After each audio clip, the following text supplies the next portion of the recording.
All right, our next storyteller is Allison Ghamo. Allison grew up here in West Hartford, and she left, like a lot of people do, and she came back, like a lot of people do. And now she lives one street away from where she grew up, and she runs the before and after school program at Aiken School, where she went. She tells me she doesn't have much free time. This is just how she told me, because she has a husband and 4 kids who all live at home and who she enables horribly. We can probably, a lot of us, relate to that. But when she does get some time, she loves to read and cook. And then she added that since her children grew old enough to talk, they're all such ridiculously picky eaters that they have actually sucked the joy out of cooking that she once had, which I fully relate to, girl, and we'll have to discuss because my daughter does the same thing. And Matt, you do too a little bit. Even so, when I asked her what her Academy Award would be for her life, she said that she'd get a special category Oscar for the person whose home most resembles a shelter because they feel the need to claim and feed everyone who they like. It's very smart that you have found some other people to appreciate your cooking. Please welcome Allison Ghamo.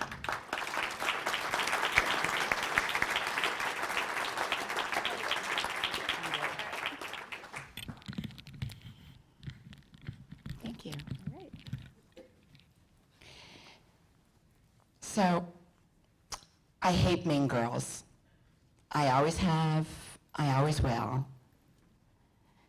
And it's been a lifelong affliction. I can remember as far back as 2nd grade, Mrs. Fuller showing her displeasure of her class by taking her ballpoint pens and hitting us on the top of the head with them. And I would loudly object to that in the middle of class, and then of course I would have to go to the principal and then continue to loudly object, and then to my parents and loudly object. And I also remember in junior high and high school, again, this dislike of meanness.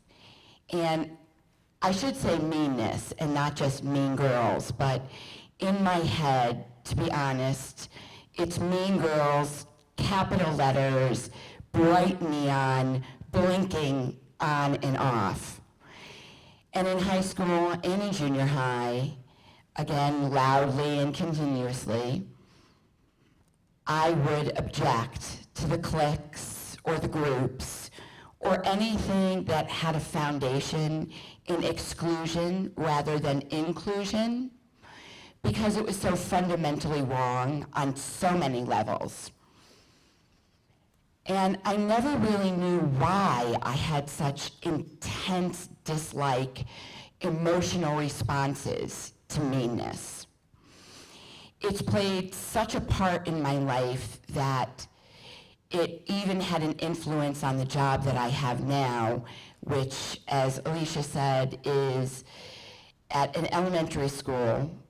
I teach a before and after school program where I teach the children how to play, how to socialize, and most importantly, how not to be mean, which, believe it or not, is something that you can teach. And again, I don't know why I have this soul-deep aversion to meanness until 1997. And I call it a moment. I'm sitting on my mom's couch in her den, and I'm getting interviewed by the Steven Spielberg Shoah Foundation. My mom had just given her testimony as a survivor, and they were interviewing me about what it was like to have a Holocaust survivor as a parent. And I'm sitting on the couch, pregnant with my 3rd child. I had my 1-year-old Joey sitting on my lap, and my 2-year-old Max playing at my feet on the rug in the den. And I'm recounting how normal we were. Everything was normal.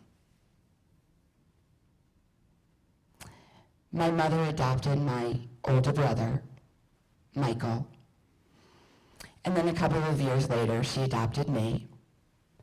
And then my parents, about 2 years later, got surprised with my younger brother, Aaron. And we did everything you could imagine.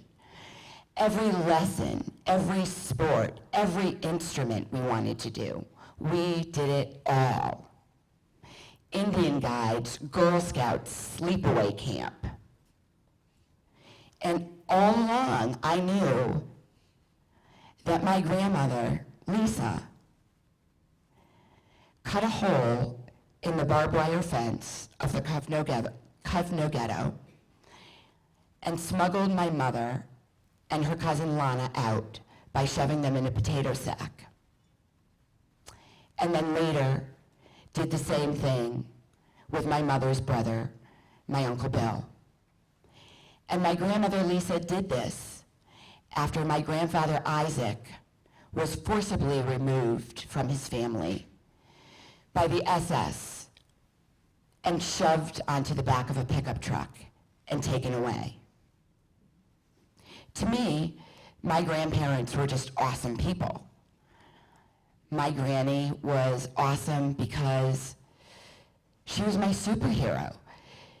She would take us berry picking and on adventures and make jams with us whenever we slept over. And she was my superhero because she loved me, not because she risked her life to give her children away in the small, small hope that maybe they would survive the war. She was just my grandma. And my grandpa was awesome because he gave us cheeseburgers on Russian bread when we slept over. And I hear you laughing, so some of you know how amazing that is, especially when you've grown up in a kosher home, to go to your grandparents' house and have your grandpa serve you a cheeseburger. It was a huge deal. And I don't ever consciously remember thinking, oh yeah, he survived Bergen-Belsen, Stutthof, and escaped from Buchenwald. He was just my grandpa who served us cheeseburgers and would bite our earlobes every time he kissed us because he liked a little nibble. And I'm sitting on my mom's couch in the den with my children at my feet, and I'm recounting all of this for the interviewer. And I get to a teeny, tiny part of my mom's testimony. When a woman comes to the farm unexpectedly to pick berries, my mother, who looked Jewish, normally would have hidden. But again, the woman's arrival was unexpected. And in her usual self, she was like this even as a 7-year-old little girl. She was happy to help. So she was hopping up and down in the kitchen, telling the woman that she knows where the best berries are, and she'll show her. And the people who hid her, the righteous Gentiles, couldn't stop her without letting the secret be known. So they had to let her go with the woman. And they go and pick berries. And when they've picked their fill of berries, my mother, the happy to help, always exuberant 7-year-old little girl, gets all discombobulated and can't remember which path takes them back to the farm. And this adult, grown woman says to my 7-year-old mother, I know you're a Jew, and when we get back, I'm going to turn you into the Gestapo, and they're going to come and kill you. My mother goes on in her testimony to say how she kissed this woman's feet on her hands and knees and begged for her life and begged that this woman didn't turn her in. And I'm sitting in my mom's den on the couch with my children, relaying again how normal we are. And in my head, I think, holy crap, this totally explains so many things. This explains why it is ingrained in my bones, my dislike for meanness. And I'm sitting there speaking in the interview, having these amazing, amazing therapeutic breakthroughs that explain so much to me. And again, I think, holy crap, I'm being interviewed for Steven Spielberg's Shoah Foundation. My mother's testimony as a hidden child survivor and my testimony are right now, as I speak, being recorded and are going to be a living testimony to the atrocities that man can perpetrate on man. And I need to keep it together.